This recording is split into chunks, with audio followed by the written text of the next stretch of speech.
RSS ವಿಚಾರದಲ್ಲಿ BJP as A party ಏನ್ ಮಾಡಬಹುದಿತ್ತು ಅಂತ ಹೇಳಿ ಯಾವ ಹಂತಕ್ಕೆ ಹೋಗಿದೆ ಅಂತಂದ್ರೆ ಕಲ್ಲಡ್ಕ ಪ್ರಭಾಕರ್ ಭಟ್ರು ಮಾತನಾಡಿದ್ರೆ FIR ಹಾಕ್ತಾರೆ. ಹಾಗೆ RSS ವಿಚಾರಕ್ಕೆ ಸಂಬಂಧಪಟ್ಟಂತೆ ಪ್ರಿಯಾಂಕ್ ಖರ್ಗೆ ಅವರು ಬಾಯಿಗೆ ಬಂದಂಗೆ ಮಾತನಾಡ್ತಿದ್ರು ಕೂಡ ಅದನ್ನ ಮೌನವಾಗಿ ಸಹಿಸಿಕೊಳ್ತಾ ಇದ್ದಾರೆ.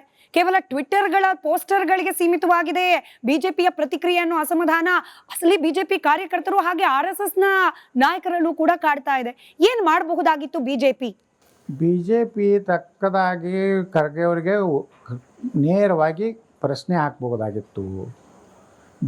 RSS ಬಗ್ಗೆ ಮಾತಾಡಿದಾಗ ಅವ್ರು ಹೀನಾಗಿ ಮಾತಾಡಿದಾಗ ಅದಕ್ಕೆ ತಕ್ಕಂತೆ ಅದೇ ಭಾಷೆಯಲ್ಲಿ ಉತ್ತರ ಕೊಡ್ಬೋದಾಗಿತ್ತು. ಆದರೆ BJP ಏನಾಗ್ಬಿಟ್ಟಿದೆ ಅಂದರೆ ಇವತ್ತು ಟ್ವಿಟ್ಟರ್ ಏನಾಗಿದೆ ಎಕ್ಸ್ ಅತ್ತಾಗಿದೆ. ಎಕ್ಸ್ BJP ಆಗಿಬಿಟ್ಟಿದೆ. ಹೌದು, ಟ್ವಿಟ್ಟರ್ನಲ್ಲಿಯೂ ಬರೇ ಟ್ವಿಟ್ಟರ್ ಸೂರರಾಗಿದ್ದಾರೆ.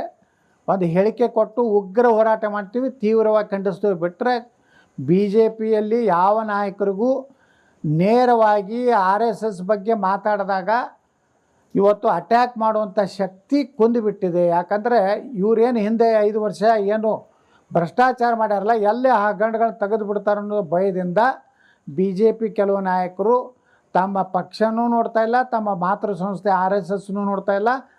ತಾವು ಮಾಡಿದಂಥ ಅಕ್ರಮಗಳು ಮುಚ್ಚಿ ಹೋದ್ರೆ ಸಾಕಪ್ಪ ಭಗವಂತ, ಏನಾದರೂ RSSಗಾಗಲಿ ಏನಾದರೂ ಹಿಂದೂಗಳಿಗಾಗಲಿ ನಾವು ಮಾತ್ರ ಬಚಾವಾಗಿರೋನ್ನತ್ತಲೇ ಪಾಪ ಕೆಲವೊಂದು BJP ನಾಯಕರು ಯಾವುದೂ ಸಂಬಂಧ ಇಲ್ಲಾರ್ದಂಗೆ ಒಂದು ಎಕ್ಸ್ನಲ್ಲಿ ತೀವ್ರವಾಗಿ ಖಂಡಿಸಿದರು.